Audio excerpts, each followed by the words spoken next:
Some places are polished and preserved. Others are slowly being reclaimed by the river that once made them possible. On a cold, rainy day in Milledgeville, Georgia, we found ourselves standing beside the remains of an old mill. Part of it is still clinging stubbornly to the riverbank, while other pieces have already been carried downstream by years of floods and changing currents. This wasn't a museum. There were no exhibits, no gift shop, no admission fee. Just history, stone, water, and the feeling that nature and time have been having a very long conversation. And somehow, getting soaked and freezing cold felt completely worth it. Like many southern mill sites, the Oconee Mill existed because people understood the power of moving water. Long before electricity reached every home, rivers were engines. They powered machinery, ground grain, processed materials, and created jobs. Entire communities often formed around mills because they provided something essential, a way to turn raw resources into something useful. The Oconee River itself has shaped life in central Georgia for centuries. Native peoples traveled these waters long before European settlement arrived. Later, farmers, merchants, and industrial businesses relied on the river as both a resource and a transportation route. The mill became part of that larger story. It represented the practical side of progress, using nature's power to support everyday life. As communities grew around Milledgeville, so did the need for industry. Mills weren't glamorous places, they were working places. People came here because they needed flour, lumber, materials, or employment. The buildings expanded as needs changed, and generations of workers became connected to the site. What fascinates me about old mills is that they rarely survive unchanged.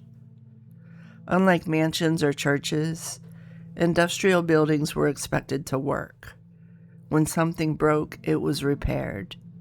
When technology changed, it was modified. When floods came, it was rebuilt. The history wasn't frozen in time. It evolved.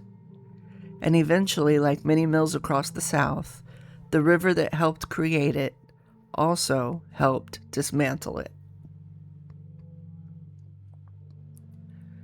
The turning point wasn't one dramatic moment. It was years, decades, floods, storms, neglect. Nature slowly reclaiming what people once built. Standing there today, you can actually see evidence of that process. Sections remain where they were originally constructed. Other pieces have been torn loose and scattered. The river keeps moving. The ruins stay behind. And the balance between the two changes a little more every year. That's what makes places like this fascinating. They're not frozen history. They're active history. The story is still unfolding. By the time we arrived, the weather had already decided it wasn't interested in making things easy. It was cold, it was raining, and poor Dusty was wearing leggings while Georgia seemed determined to remind us that winter still existed. But we went anyway, because that's what road trips are. Sometimes you chase history under perfect blue skies. Sometimes you chase it while wondering whether your socks will ever be dry again. The river was beautiful.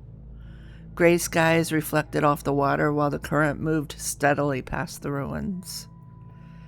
The remains of the mill stood along the edge of the river like a stubborn survivor refusing to disappear completely.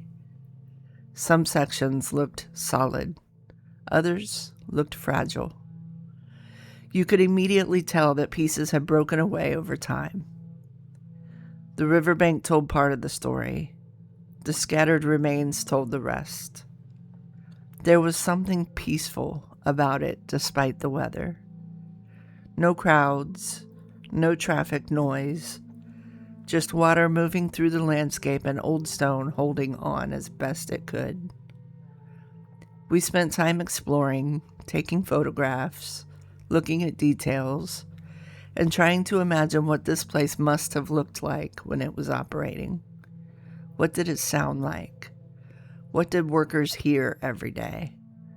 How many people depended on this place? Those are the questions ruins always seem to ask.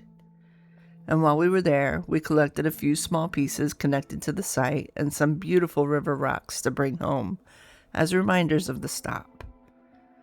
By the time we left, we were thoroughly wet and thoroughly cold, but neither of us regretted it, not even a little. Let's be honest, this stop wasn't comfortable. The weather was miserable. The rain seemed determined to follow us everywhere. The cold worked its way through every layer we were wearing. And eventually we reached the point where the best historical preservation strategy available was Walmart. Road trip veterans know exactly what I'm talking about. At some point, every trip develops traditions. For us, apparently one of those traditions is ending up at Walmart for emergency supplies. Dusty bought warm clothes. I found a pair of cute boots. And suddenly morale improved dramatically. History is important. Dry feet are also important. The Oconee Mill ruins remain because not everything has to be restored to be meaningful. Sometimes preservation means allowing a place to age naturally while remembering what it once was. The ruins remind us how connected people once were to rivers and natural resources. They remind us that communities depended on places like this, and they remind us that progress is rarely permanent. Even the strongest structures eventually face time, weather, and change. One of the things I love most about travel is discovering places that weren't necessarily the headline attraction. The Oconee Mill wasn't the reason we came to Milledgeville. It wasn't the biggest stop of the trip, but it became one of those moments that sticks with you. Maybe it's because the rain made everything feel more dramatic. Maybe it's because ruins naturally spark imagination. Or maybe it's because standing beside something that's slowly disappearing makes you appreciate the importance of remembering it. History doesn't always survive in perfect condition.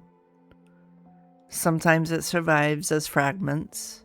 Sometimes it survives as stories.